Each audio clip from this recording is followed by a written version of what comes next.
DBcast. Já vai começar. DBcast. DBcast. Já vai começar. DBcast. É DBcast. 10, 9, 8, 7, 6, 5, 4, 3, 2, 1. DBcast. Muito boa noite, estamos iniciando mais um DBcast. Esse é o nosso terceiro programa, sempre levando que o intuito meu e do Edmilson é levar fé, amor e esperança através desse podcast. É contribuir com a sua vida, é facilitar a vida do ser humano, e a gente sabe que através das histórias muitas pessoas podem ser impactadas. Muito boa noite, Edmilson. Boa noite, Danilo, tudo bem? Terceiro programa Terceiro já, programa, hein? a gente tá avançando, hein? Passando, O tempo vai passando. Que bom estar aqui com vocês. Não deixa de se inscrever no canal, né? Compartilhar, dar seu like aí. E a gente tem um convidado super especial hoje, hein, Danilo? O cara que tem uma história, Dr. Venceslau Andrade. Tive o prazer, sabe, de conhecer ele há pouco tempo. E já tinha ouvido falar, né? É igual quando a gente... eu já tinha ouvido falar de Deus, mas nunca ter caminhado. E a gente tem o prazer de conhecê-lo. É um cara do nosso grande país, Angola. Já teve na Angola, Dan? Não, nunca tive. Vai ser convidado pelo doutor. Vamos lá. Vamos lá. Vamos lá com o doutor Venceslau conhecer. É um cara que tem feito um trabalho não só no meio empresarial, empreendedorismo, mas também no meio cristão. O dia que eu conheci ele pessoalmente foi num culto, ele falou sobre sacerdote e príncipe, né? Foi muito edificante para a minha vida.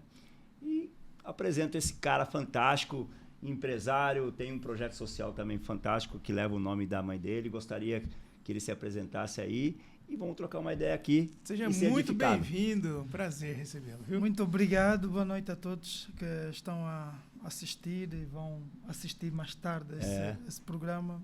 Meu nome é Venceslau Andrade, obrigado Danilo, obrigado Edmilson. Olha, só um dado aqui rápido. Toda a lusofonia, a nossa seleção que nos representa é o Brasil. Então, aqui, para além de empresário, para além do homem de Deus, está um grande fã do Edmilson. Uau! Que legal. Do Barcelona, não é? Fui sempre adepto do Barcelona e então, para mim, estar ao lado do Edmilson hoje é um privilégio, uma honra. E também conhecer o Danilo, porque já ouvi falar muito bem do Danilo, jovem, e que no fundo é isso que nós precisamos apresentar para o mundo, né? Pessoas jovens, cristãs, acima de qualquer coisa. Bem, sou angolano, hoje residindo mais no Dubai e agora em Portugal. Não sei se gostariam que eu fizesse uma apresentação. O microfone é teu, amigo. A gente está aqui para te ouvir e trocar essa ideia aí e levar ensinamento aos nossos inscritos aí desse canal fantástico. Boa. Formado em Direito, sou jurista, fui docente universitário durante 8 anos na Universidade Metodista de Angola e depois... paralelamente a isso, também fui diretor no Banco Central, propriamente na Academia do Banco Central de Angola, subdiretor na Academia do Banco Central de Angola, e depois abracei o chamado da parte de Deus e saí. E hoje, mundo empresarial, combinando com uma vida cristã muito mais efetiva. Na verdade, o empresariado é o cajado do Jacó, não é? Sim. É onde a gente assegura-se para levar a obra com mais eficiência, rapidez, aceleração.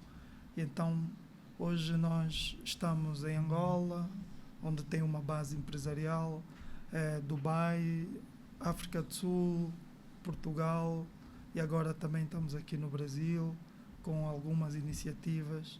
E assim, um grupo grande, onde nós temos um ecossistema de 37 empresas. Eu toco diretamente 7 empresas, então o nosso grupo é muito vasto, vai desde educação, transporte, construção, Maravilha. área tecnológica. Assim, a gente tem estado a fazer um trabalho fenomenal.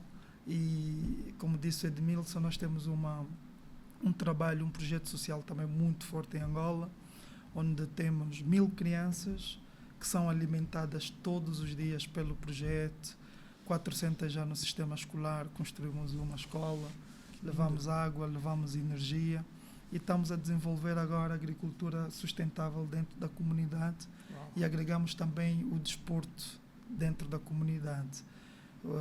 Metemos o golfe, porque nós entendemos que é um desporto como qualquer um outro que rapidamente pode emancipar aquelas crianças. É uma forma de levar esperança para quem precisa, né? Então, o que nós fizemos hoje é trocar a vida profissional para uma vida de propósito, Amém. onde os resultados são muito mais acelerados, eficazes, impactantes e transformadores. Uau. Portanto, rapidamente este é o Venceslau. Uau.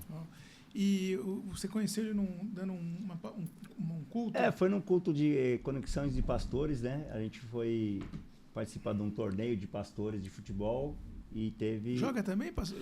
Eu fui jogador da seleção de base do meu país. Uau. Entretanto, uma história muito curiosa. Eu gostava muito de futebol antes de ir para o golfe, né? Uhum. Entretanto, cheguei a uma fase da vida em que eu tinha que optar ou jogar futebol ou ir para a universidade.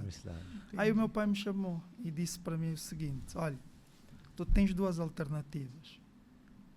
Ou colocas o teu sonho em prática, vais jogar futebol e sai da minha casa, ou vai se inscrever, vocês aqui chamam para o vestibular, Vestibular. não é? Mas vais ficar aqui debaixo da minha casa. Então a escolha é tua, né?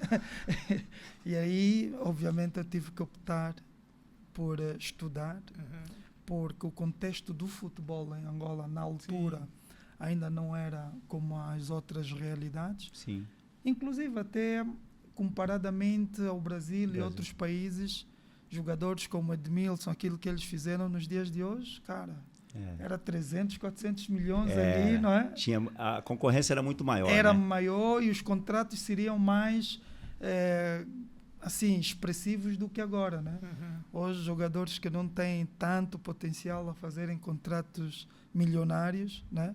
Não é que não se ganhou dinheiro lá atrás, mas assim, eu vi Ronaldo a jogar, fenômeno, cara.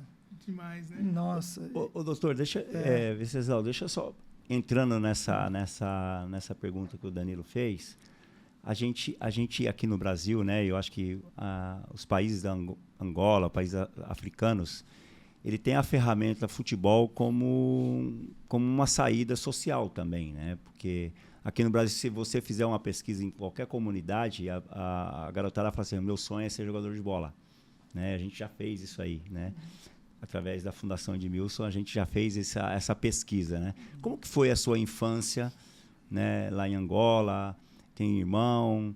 Esse sonho de jogar bola aí, seu pai falou, não, vai estudar ou nada, né? Isso. Dentro da pergunta também a sua conversão. Vocês já eram no lar cristão ou em algum momento aí vocês se converteu ao evangelho? Uau, muito boa essa pergunta. Então, veja, eu cresci e nasci numa província, nem tanto, mas eu nasci numa província mais ou menos 400 quilômetros da capital, né? Para vocês perceberem rapidamente, eu vou fazer só um contexto histórico. Então, Angola é descoberto em 1482, depois houve o período de colonização em Angola e depois de 500 anos, Angola então torna-se independente. E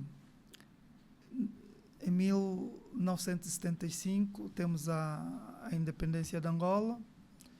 Entretanto, o que aconteceu para que houvesse a independência foram grupos, movimentos que lutaram para a libertação, né?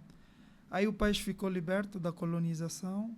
Estes grupos, estes movimentos, não é? Tanto tivemos um partido lá no poder e os outros movimentos, no caso, entraram numa guerra profunda, uma guerra civil interna que durou também muitos anos. Então, eu fui pego neste período, 92, tive que fugir da guerra, não é? para a capital, porque era o lugar mais seguro para se estar na altura. Este movimento fez com que a gente chegasse para Luanda sem lugar, sem condições. Então foi uma infância assim muito sofrida. E aí está, o futebol sempre foi um dos caminhos para uma criança que não tem muitas opções de vida, não é? Lembro-me que subir no avião para mim era coisa de outro mundo, era um privilégio, era um luxo. E a primeira vez que eu fui jogar futebol fora, e assim eu fiquei, meu Deus, uau, subi no avião e eu fiquei triste. Por quê? Porque gostaria de voltar a subir no avião, só que não sabia quando é que isso poderia acontecer novamente, se poderia ser convocado pela seleção ou não. Mas para trazer assim essa vivência sofrida e tal, batalhadora, mas com os pais muito bem centrados. Meu pai sempre foi assim um cara que procurou o caminho correto, né, para educar os filhos, que era a escola. Ele também jurista, né, estudou debaixo de muito sacrifício. Então, as condições foram melhorando na medida que o meu pai também foi crescendo profissionalmente, minha mãe junto ali, e as coisas foram melhorando. Depois, veio a fase em que eu começo a dividir entre escola, não é? Escola normal, de base, e o futebol. Mas o futebol sempre esteve muito ali no sangue, firme. Sim. Né? E durante esse período cresci católico. Né? E pronto, é uma perspectiva que eu apresento cristã, né? Onde não era convertido. Eu estava num ambiente católico, mas não era convertido. Era aquela coisa de sentir... Tradicional, né? Tradicional, aquela espiritualidade toda, mas religiosidade toda, que no fundo não era uma conversão. E cresci dessa forma, católico, vocês chamam coroinha. Coroinha. Né? Eu era acólito, no caso, em Angola chamamos acólito, aqui apercebi-me que eram os coroinhas. Cresci, fui para a universidade, inicialmente fui para a faculdade privada, católica, mas aí depois não tínhamos condições de pagar a escola, aí parei o ano no meio, o ano a seguir fui testar numa pública, consegui entrar, e assim a vida foi melhorando, né? Porque o conhecimento liberta, né? Sim. Nós vamos ver, eu usei as 4 Cs, o meu povo perece por falta de conhecimento. Sim. E no fundo a visão do meu pai era isso, né? Entre o futebol na altura, no contexto onde não havia muita atração financeira, a melhor forma de uma pessoa se libertar e estar estável na vida era por meio dos estudos.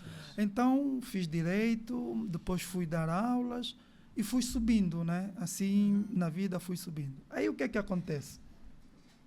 Em 2008 tem um tio que é um pilar familiar, né? Um cara assim que batalha muito pela nossa família até hoje. Ele levou-me para a Igreja Batista, mas eu ia obrigado. Pensa que quando o tio não estivesse no país, era o momento mais alegre para mim, porque não vou para a igreja, vou, entende? Eu curtir a vida, né? E um dia, ali nós já tínhamos mais ou menos algumas condições do ponto de vista familiar. Tínhamos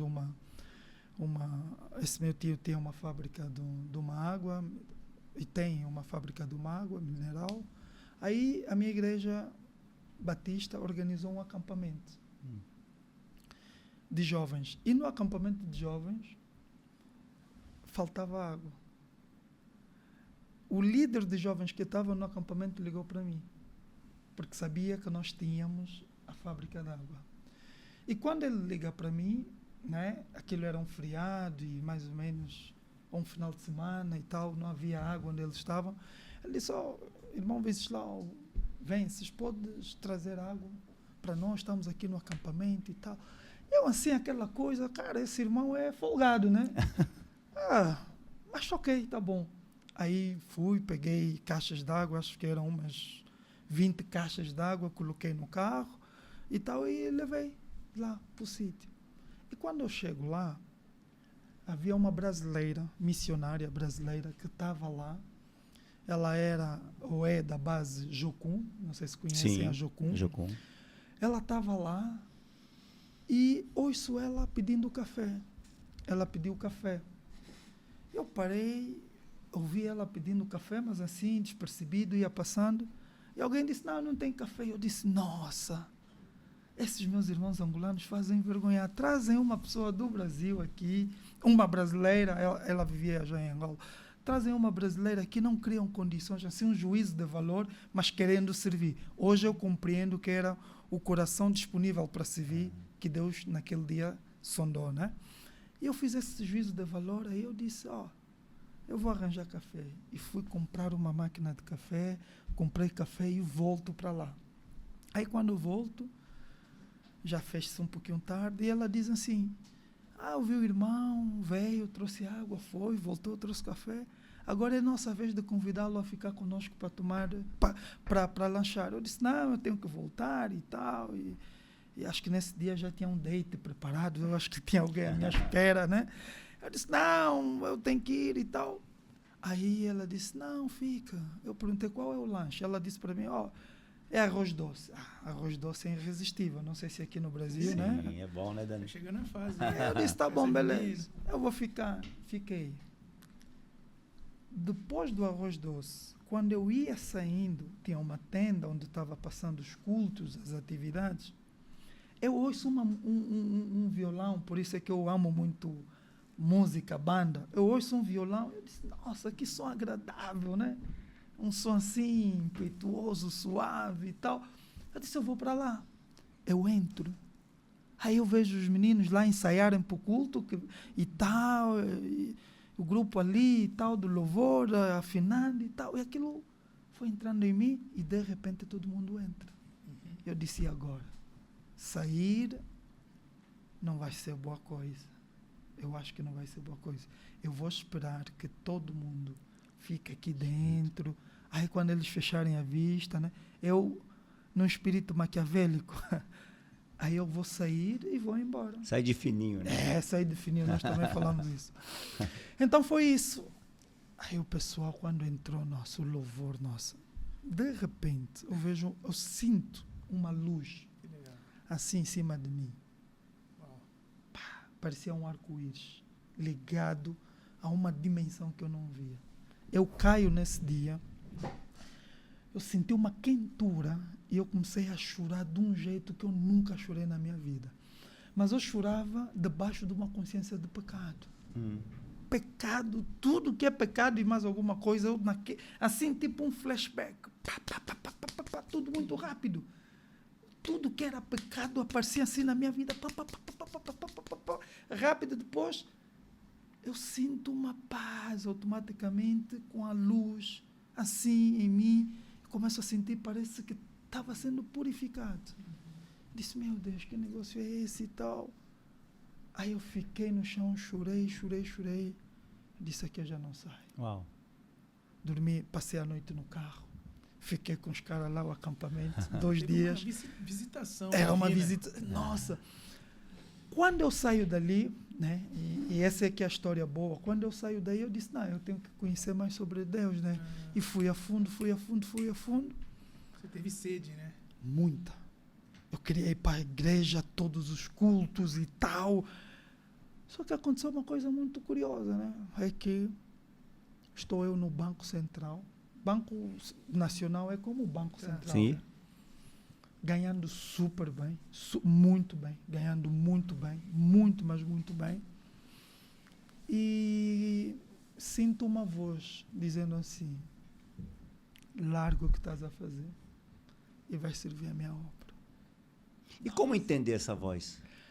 Oh, Porque tem várias vozes aí, né? é. Como entender essa voz? Se é uma coisa da nossa imaginação, ou se é uma coisa que a gente às vezes está meio empolgado pelo momento da nova conversão. Como entender isso aí, né? Não é fácil, né? Fala para os nossos inscritos aqui no canal. Nicodemo uma vez fez uma pergunta a Jesus nesse sentido. E há coisas que às vezes explicar, nós temos que buscar figuras análogas.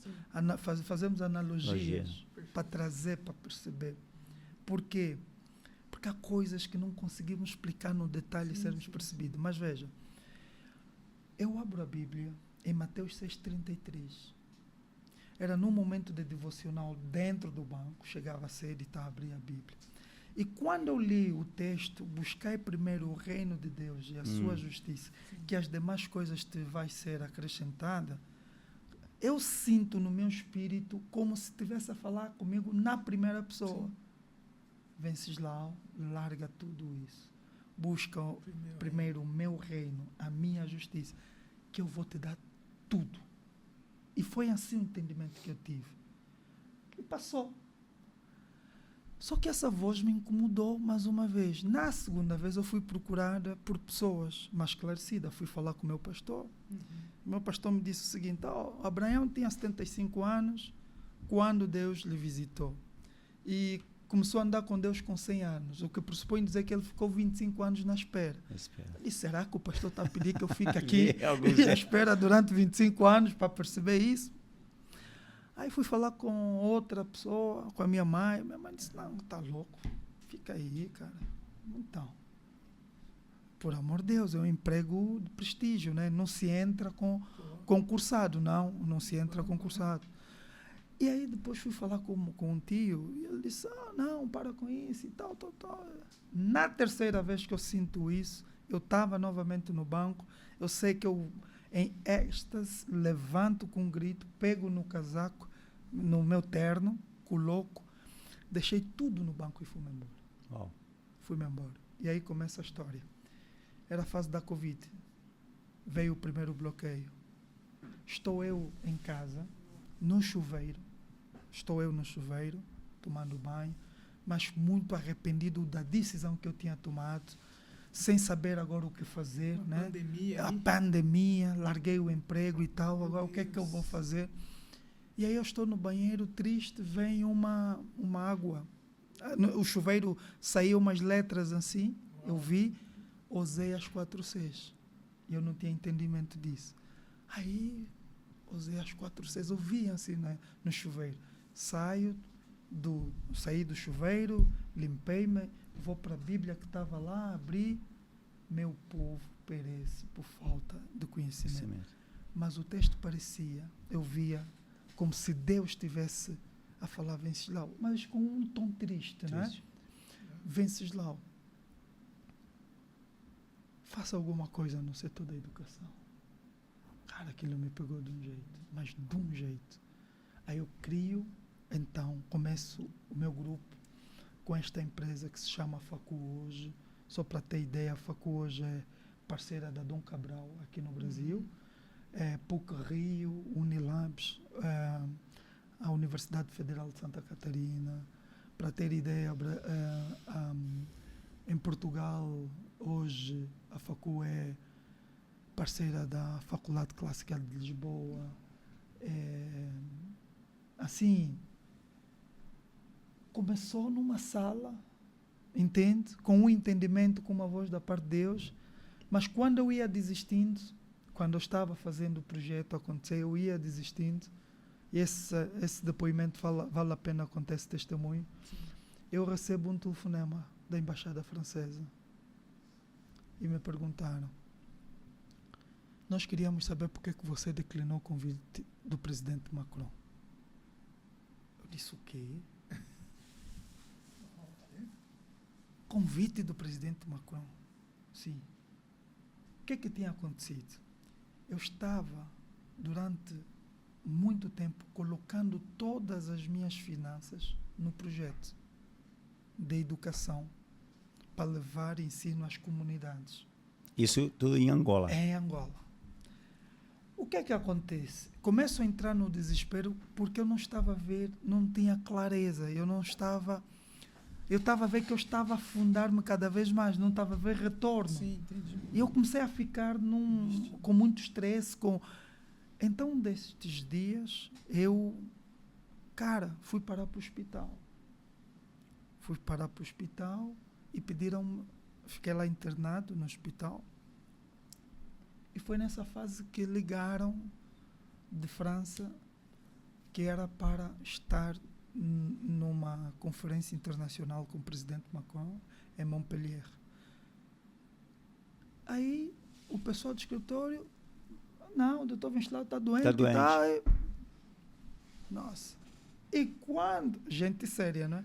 E quando passou o momento do convite, eles foram atrás para perceber por que o pessoal declinou o convite, né? Há uma razão por detrás. Sim. Então foi nesse momento que eu já estava no escritório, uma semana ou duas depois. Aí eu atendo o telefone, eles disseram, eu disse, não é possível, eu não. Sim, é o senhor Venceslau, sim, é o dono do projeto Facul, sim. É contigo, eu disse, só um segundo, pessoal, alguém ligou e tal. Sim, ligaram, mas só queriam falar com eu. Disse, nossa, eu vou parar novamente para o hospital e tal. E aí eu liguei para eles, eu disse, olha, efetivamente vocês ligaram, me perdoam, expliquei e tal. Há possibilidade, há.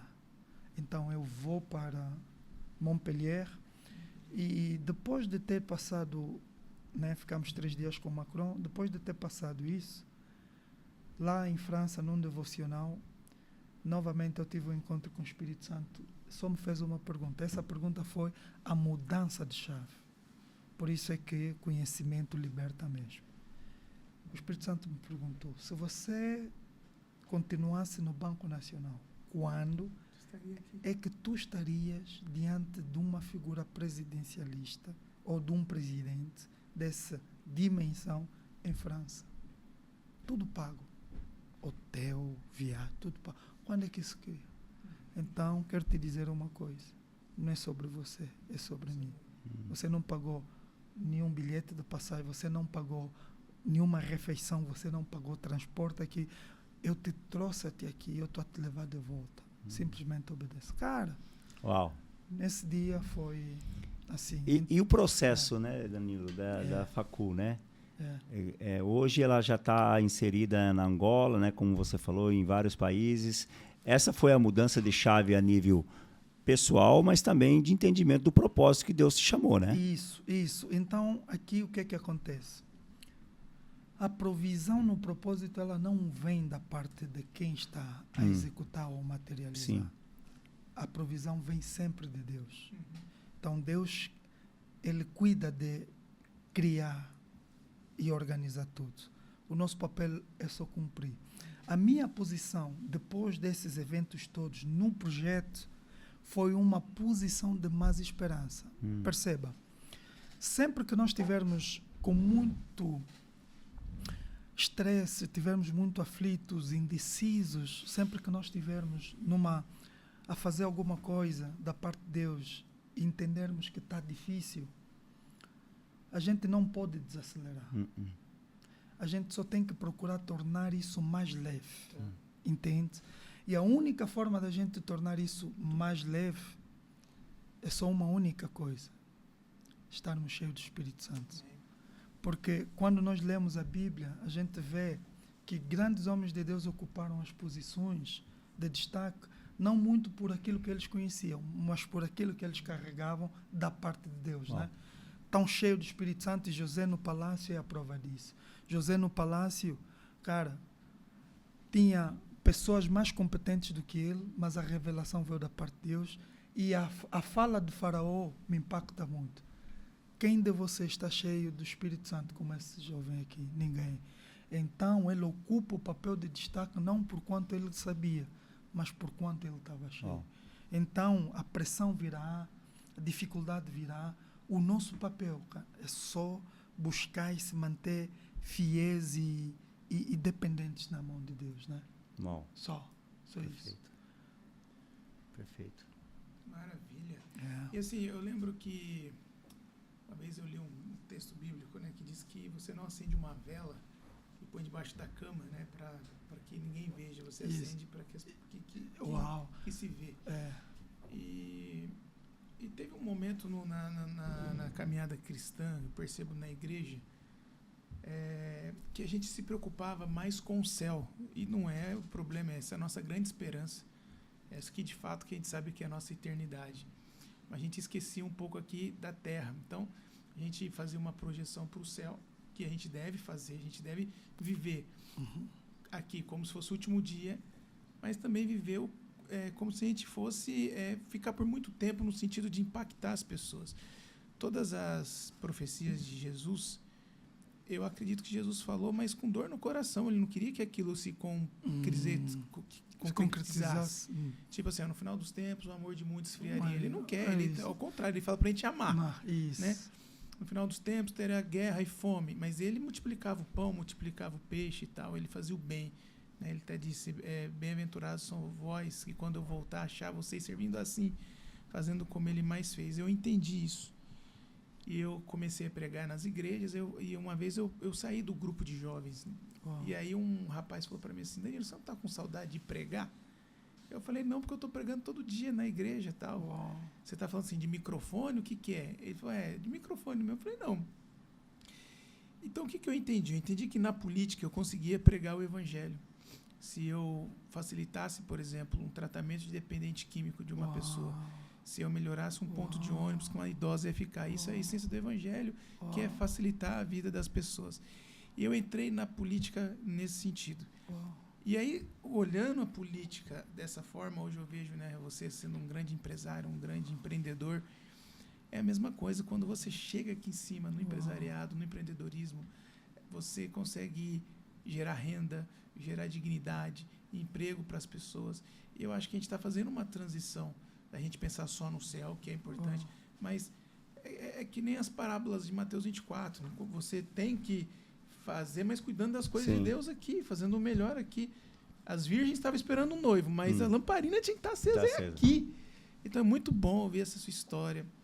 Você impactando a educação, querendo, né, impactar a visão que você teve da educação, chegando nos lugares do lado de presidente. Eu acho que mais cristão tem que viver isso. O que você me fala dessa questão entre só ficar pensando no céu, só na terra, também não ser um terreno? Como que você faz essa junção? Olha, antes de falar sobre isso, uma coisa que me vem assim no meu espírito. Edmilson, né, fala uma coisa muito interessante. Acho que é a página 85. Onde eu estou agora. Olha! O cara diz assim, o Edmilson diz assim, que nem sempre dentro do estádio de futebol o barulho, né, é a melhor solução. Entende? Porque quando a gente vai apoiar uma equipa, pensa que às vezes o que está lá, quem pode perceber, é a melhor solução. Às vezes o momento não é aquela pressão toda, o barulho, né? Inversão dessa lógica. Então, o que é que eu vou perceber com relação a isso? Muita gente hoje está muito preocupada com o barulho, né? E esquecem-se de trabalhar no silêncio. Eu acho que Jesus, quando esteve cá na Terra, ele não procurava muitos holofotes. Tanto é que quando a multidão, os holofotes apareciam, ele pegava, cara, vamos para o outro lado, vamos embora, está vindo muita gente, tal.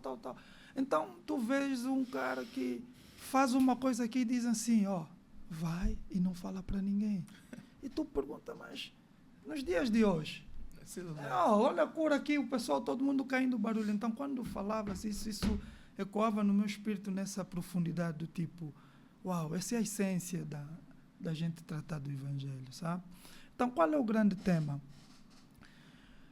Existe um conceito matemático que se chama o mínimo irredutível. O que é esse mínimo irredutível? Cara, a gente vai simplificar uma fração até um ponto que já não dá para simplificar. Até aí, já não há alternativas. Não há alternativas. A gente, olhando do ponto de vista filosófico, olhamos para esse conceito aqui, né, de estrutura. A gente pode trocar a parede, pode trocar o lugar da luz, do ar-condicionado, a gente pode mover tudo. Mas espera aí, se tocar no alicerce, acabou isso, cai. Então, aí é o mínimo irredutível. Então, o que eu acho é que o nosso mínimo irredutível, cara, podemos ter toda a perspectiva de ir para o céu. O cristão não pode viver para querer ir para o céu. Isso é a coisa mais básica e fácil que vai acontecer como consequência de quem vai viver na prática o céu aqui na Terra. Por quê? Nós estamos diante, né?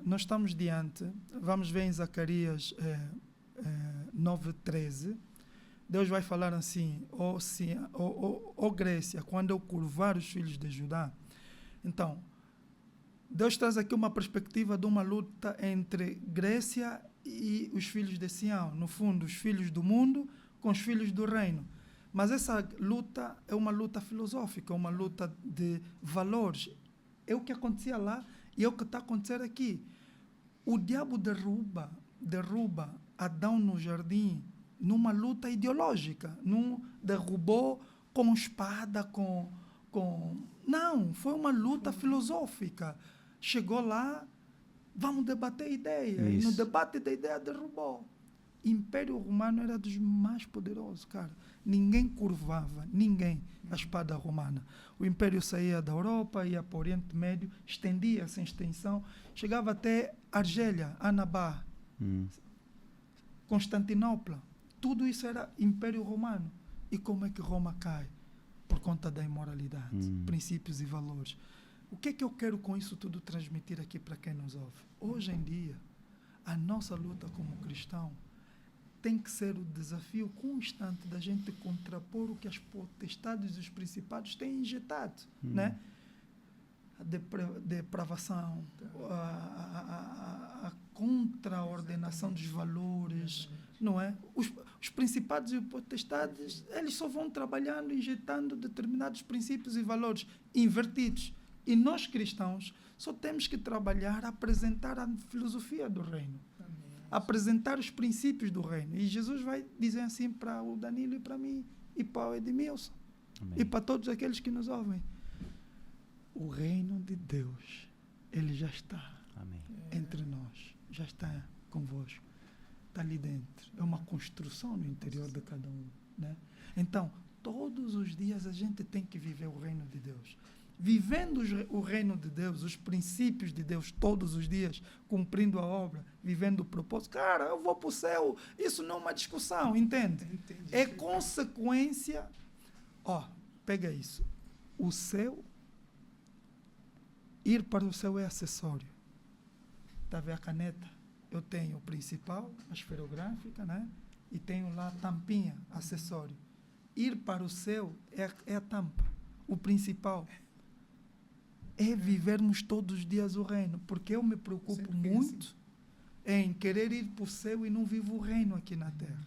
Não estou a fazer nada. Por exemplo, eu vejo pessoas falando, né? Eu me formei em engenheiro ambiental. Minha formação é engenharia ambiental. Então você vê agora as pessoas falando assim, é o ninho e tal. Aí você vai conversar com alguns cristãos, ele fala, não, isso aí é cumprimento da Bíblia, é a volta de Jesus. Tipo assim, muito fácil. O que eu estou fazendo para ir contra a queimadas, a matança das árvores? O que eu tenho que fazer? Eu tenho que adiar as promessas, as profecias de Jesus, no sentido de Jesus não quer, sabe, vai acabar o mundo mesmo, vou para o céu rápido, tem que acabar. Não, a gente tem que ficar triste que vai acabar. Porque daqui a pouco não vai ter um céu para a gente ver uma nuvem, não vai ter um rio para a gente pescar um peixe para o meu neto, para o meu filho. Então a gente é muito egoísta. Vai acabar, tem que acabar porque eu tenho que ir para o céu logo. A gente tem que lutar contra. Então eu vejo. Então quando eu vejo o cristão como ele, a ideologia está crescendo. Não, mas eu estou aqui, com a educação, levando a educação, abrindo escola, sei lá como que seja. Cuidando social, não é verdade? Cuidando das famílias. Para mim esse é o cristão, sabe, que faz a diferença. Não só dentro da igreja, que é importante, como o nosso irmão teve aqui, aquela revelação. Se não fosse a igreja, se não fosse o templo, não teria. Mas sair um pouco, pôr essa luz que eu falei, para brilhar, né? Exatamente. Muito bom ouvir. Doutor Venceslau, deixa a gente já está caminhando aqui. A resenha está muito boa, né? Nossa, eu ficava aqui aprendendo conversa, com ele. Não, a gente vai trazê-lo para poder nos ensinar cada dia mais, porque a comunhão de trocas de ideias, seja no reino espiritual, do empreendedorismo, da amizade, da troca de cultura também, né, Danilo? Que é importante, né? De você entender como o outro lado do continente vê essa visão, não só espiritual, mas também empresarial, de gente que investe na educação para poder realmente formar gente. Né? Porque não adianta nada você converter através de um apelo se você não educar. Né? Porque tem muita gente que se converte, mas o planejamento financeiro dele é ruim. Né? Não tem planejamento estratégico. Entra em orçamentos, em negócios ruins, né? Isso eu falo porque a gente vê no dia a dia. Não cumpre contrato. Não cumpre a palavra.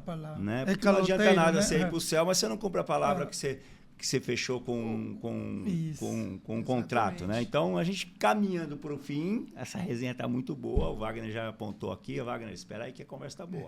Né?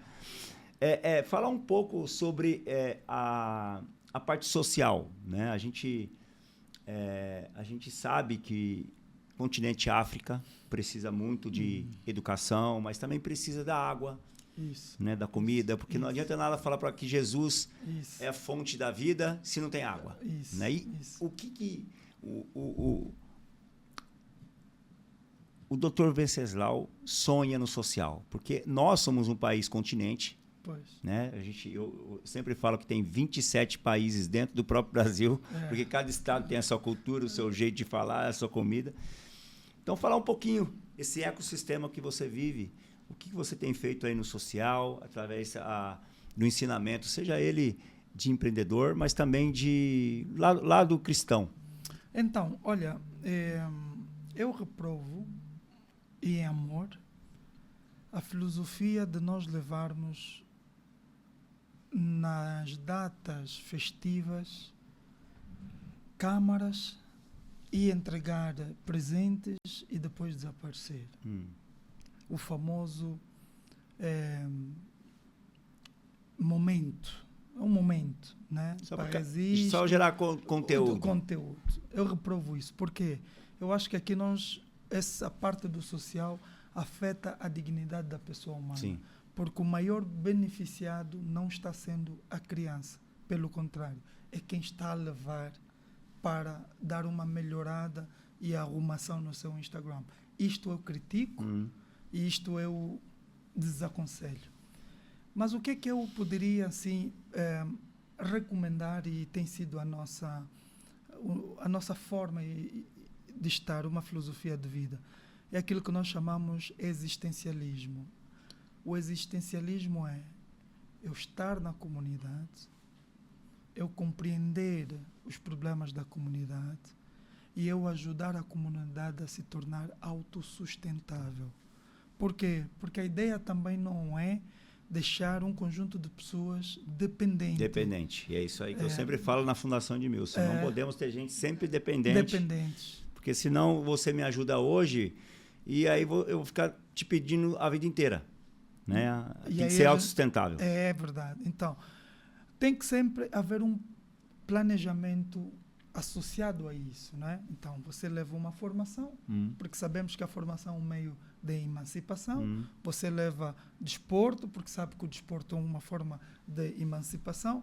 Você leva profissões dentro da comunidade. Por quê? Por exemplo, nós estamos a fazer agora agricultura autossustentável. Por quê? Quem está a trabalhar nos campos é o pessoal da comunidade, ok? Pegamos em dinheiro, pegamos em sementes, pegamos em instrumentos, colocamos à disposição da comunidade. E por uma questão de princípio, nós emprestamos a eles, ok? Família tal, está aqui o instrumento, está aqui tal, tens um par de meses para trabalhar, para retirares o que a gente deu e tu continuares com o negócio e depois você cresce com o negócio. O que é que a gente faz? Ficamos numa posição de fiscalização, como é que eles estão a desenvolver e a fazer. Do ponto de vista do desporto, a gente leva professor, treina, prepara e pegamos nos caras, colocamos num ambiente de exposição, campeonatos, competições que eles possam ser vistos e avancem. Dá para perceber mais ou menos, né? Então, sim, formá-los para torná-los autossustentáveis e não ficar ali numa lógica de vais alimentando, desculpa a expressão, uma pessoa que depois pode se tornar um parasita, né? Que só vai ficar aí a sugar. Então, temos que olhar para viúvas, temos que olhar para os necessitados temos, mas temos que olhar com sabedoria, temos que olhar com muito planejamento e devemos evitar bastante, né? É mais fácil, inclusive, toda aquela arrecadação ou movimento, pagar a escola na criança do que comprar um par de brinquedos e levar e depois amanhã já não volta, o brinquedo estragou e a criança ganhou o gosto e já não tem como ter mais continuidade. Então a gente procura levar e aconselhar um tipo de social, né? Um tipo de serviço social que é convivência com a comunidade e não momentos de forma paliativa. Vamos reunir, vamos dar sopa aí. Foi lá, deu sopa, fez foto, tchau, acabou. Se o cara vai comer amanhã ou depois, já ninguém sabe. Então, é mais ou menos... Nós estamos fazendo aqui, Edmilson, aqui no Fundo Social em Paulínia, né? A Tamires está fazendo bem isso. Era um fundo que trabalhava, assim, por exemplo, uma vez ao ano, antigamente. Então, nós chegava na campanha do agasalho e doava agasalho, mas era pontual. Então, agora tem ali bastante cursos. Por exemplo, nós formamos 10 cabeleireiros, barbeiros, né, por dizer. O cara tem uma profissão, ele é barbeiro, cara, agora. Agora ele pode pegar aí e montar uma barbearia e ter renda. Então, agora o Fundo Social, ele passou a ser um centro de referência a integração inclusiva, inclusiva de produção. As pessoas vão aprender a produzir e formação, ter uma formação. É muito, muito bacana o que o senhor está dizendo. Isso é importante, Danilo, até porque eu falo, né, da minha profissão, né, que foi atleta profissional de futebol, né? Mas aqui a cidade de Paulínia em si, ela investe em vários esportes fora o futebol, né? Até o Fundo Social, ela tem a capacidade de educar meninos e meninas para o setor do esporte. Né? Porque, além de ser um atleta, você pode ser um fisioterapeuta, né? um médico do esporte, né? Um marketing esportivo. Tem mais de 40 profissões dentro do esporte, a não ser o jogador de vôlei, basquete, futsal e futebol. Né? E a visão do Dr. Venceslau falando que no social, muitas vezes, as pessoas querem para matar a fome de hoje. Né? E não quer dizer que essa comida ela tem que ser uma nutrição para você se manter forte até chegar onde você quer. Né? Então, eu falo com propriedade porque eu vivo há 20 anos o social e sempre digo assim, não adianta nada a gente querer pagar o hoje sabendo que amanhã a gente não vai ter. Então, a gente tem que buscar a renda recorrente para poder avançar. Então, em cima daquilo que o Danilo falou, que o Fundo Social tem feito aqui junto com a equipe que ele tem, é fundamental para que a gente possa realmente formar melhores os nossos profissionais e não iludir um menino que ele vai ficar lá no voleibol lá da Secretaria de Esporte aqui, ele vai sonhar em jogar no Olimpíadas. Mas nem todos vão chegar, porque o funil é estreito. Exatamente. Só que nem por isso ele tem que ter uma oportunidade, seja de uma associação, seja da prefeitura, do Fundo Social, para quê? Eu vou ficar aqui 3 anos tentando jogar vôlei, né? E aí, no 4º ano, não deu certo. O que eu vou? Vou voltar para casa e falar para meu pai, lá eu aprendi um curso de marketing esportivo. Você consegue pagar meia bolsa, porque o fundo, entre aspas, tá? A associação vai pagar meia bolsa, o pai vai falar assim, bora! Né? Agora o cara chega lá, fica 3 anos no vôlei, fica consumindo coisa de rede social, querendo ser rico, famoso, conhecido, e quando volta para casa, volta com a namorada, bobear grávida, com o neto para o pai cuidar, o cara fala assim, vai trabalhar. Por quê? Virou um parasita, né? Eu termino só rapidamente aqui com um conceito muito interessante para o social. É uma palavra no grego que é catartíssimo. O que é catartíssimo? É preparar um indivíduo para que ele faça uma viagem até o seu destino. Vou preparar o Titanic com comida, água, carvão suficiente para que o Titanic faça a viagem sem que chegar ao meio do oceano afundar porque morreram de fome, porque já não há carvão para os motores ali funcionar. Então, o socialismo, o assistencialismo tem que ser nessa perspectiva. Perfeito. Eu vou entrar, eu vou preparar o garoto, a comunidade, para que eles façam a viagem da vida deles sem aquilo que tu disseste. O cara sabe cortar o cabelo, cara, para a vida. Para a vida. E vai até a morte do cara. Então, doutor, aproveitando a sua vinda aqui, agradecer por todos os compromissos que o senhor tem e vim compartilhar aí um 10º do seu conhecimento. Dá para ver que aí é uma profundidade, tem muito conhecimento para compartilhar. Mas a gente sempre termina fazendo uma pergunta, se por acaso houve algum tema que talvez você gostaria de tratar e nós não perguntamos, ou algo que toca o seu coração e você gostaria de falar e a gente não entrou nessa seara, agora seria um momento, alguma questão que a gente talvez não passou, não perguntou. Olha, eu rapidamente... Danilo, como é que dizem? Você agora me pegou. Mas assim, eu poderia falar rapidamente sobre um tema que é arquitetura de limite. Tá. Arquitetura de limite, no fundo, vai ser alguma coisa que nos faça parar. O que é que está a acontecer? O que é que eu tenho verificado por onde eu vou andando? Empresários, cristãos, pastores, todo mundo. O cara quer crescer, quer crescer, quer crescer, quer crescer e não tem uma arquitetura de limite. Tá. A arquitetura de limite não é desacelerar, mas é ter um ponto onde eu tenho que me aconselhar, um ponto onde eu tenho que aprender, um ponto onde eu tenho que... Cara, porque os grandes também caem. Sim. E então eu tenho visto e tenho reparado, isto é uma crítica social, numa perspectiva de amor, inclusive, e de reflexão. Há uma necessidade de todos nós, eu, Venceslau, Danilo, Edmilson, termos um momento, cara, que a gente diz, epá, aqui não tem como. Então, arquitetura de limite, valores intransponíveis. Nunca ouvi essa palavra, vou refletir sobre ela. Arquitetura do limite. A gente O jogador hoje tem que ter muito, né? Nossa, ainda mais agora, eu estou trabalhando mais do que quando jogava, era mais fácil jogar bola.